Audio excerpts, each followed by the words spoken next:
नमस्कार, मैं हूँ अलका नेगी तोमर।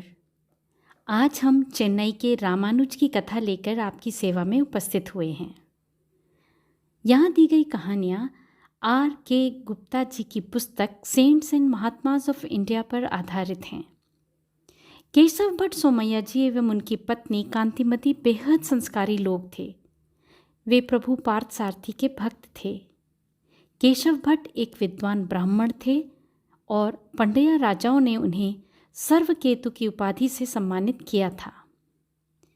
एक रात केशव भट्ट जी ने सपने में देखा कि प्रभु ने उन्हें एक ऐसे पुत्र का आशीर्वाद दिया जो कि एक महान भक्त होने वाला था। सन 1017 में उन्हें इस पुत्र रत्न की प्राप्ति हुई। बालक का नाम रखा गया इलया।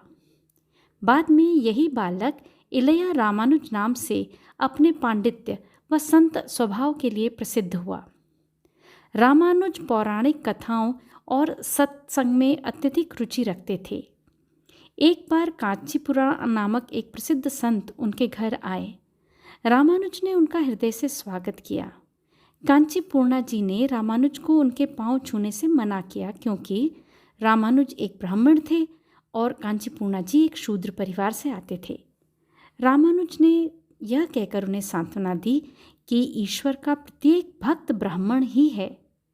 यह सुनकर कांचीपूर्णा जी गदगद हो गए और उन्होंने रामानुज को ढेरों आशीर्वाद दिए। रामानुज के पिता का देहांत उनके बालपन में ही हो गया था। पिता की मृत्यु उपरांत उन्होंने शिक्षार्थ कांचीपुरम की ओर प्रस्थान किया। रामानुज ने कांचीपुरम में गुरु यादव प्रकाश जी के अध्यापन में शिक्षा ग्रहण की। यहाँ उन्होंने अद्वैतवाद की शिक्षा ली। रामानुज एक मेधावी छात्र थे। कितनी ही बार जब यादव प्रकाश जी पढ़ते हुए शब्दों के लिए अथवा समीक्षा करते हुए अटक जाते, तब रामानुज बड़ी ही आसान भाषा में उस विषय पर विचार विमर्श करके उसे सभी के लिए सरल कर देते। रामानुज के ज्ञान की प्रसिद्धि चारों ओर फैल गई। गुरुजी को यह बात पसंद नहीं थी। यादव प्रकाश जी को रामानुज की प्रसिद्धि से इतनी ईर्ष्या हुई कि उन्होंने रामानुज की हत्या तक कर देने के विषय में सोचा। एक बार तो उन्होंने इसकी कोशिश भी की, परंतु ईश्वर की कृपा से रामानुज इस वार से बच गए। रामानुज को अपने गुरु के इस कार्य की जानकारी होते हुए भी वे पुनः उन्हीं के अध्यापन में आगे बढ़े। अपनी ओर से उन्होंने गुरु को शिकायत का कोई अवसर नहीं दिया। रामानुज का वैवाहिक जीवन कलहपूर्ण रहा। वे वैराग के विषय में सोच ही रहे थे, जबकि उन्हें श्री रंगम मठ से श्री यमुनाचार्य जी का उनसे मिलने हेतु संदेश मिला। श्री यमुनाचार्य जी चाहते थे कि कोई युवा सन्यासी श्री रंगम मठ का मठाधीश बने, परंतु दैव योग से रामानुज के वहां पहुंचने से पहले ही यमुनाचार्य जी का देहावसान हो गया। रामानुज को इस विषय में बताया गया तो वे उनके अंतिम दर्शन के लिए गए। देखा तो पाया कि शव की 3 उंगलियां उठी हुई हैं। रामानुज को बताया गया कि मृत्यु पूर्व वे उंगली उठाकर कुछ संकेत देना चाह रहे थे। रामानुज तुरंत समझ गए कि यमुनाचार्य जी के मन में 3 विशिष्ट कार्य करने की इच्छा शेष रह गई है।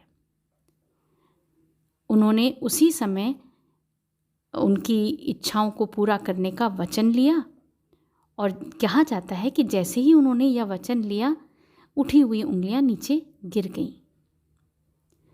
यमुनाचार्य जी की अंतिम इच्छा का मान रखते हुए रामानुज ने ब्रह्मसूत्र, विष्णु सहस्त्रनाम व दिव्य प्रबंध पर विशेष टीका लिखी। उन्होंने संत पराशर एवं संत सदगोपा जी को इन टीकाओं में विशेष महत्व दिया। यही वे लोग थे जिन्होंने इन रचनाओं को आत्मसात करके इन्हें इनकी मौखिक परंपरा से जिलाए रखा, ताकि वे लिखित रूप में भी प्रकाशित किए जा सकें। हमसे जुड़े रहने के लिए धन्यवाद। नमस्कार।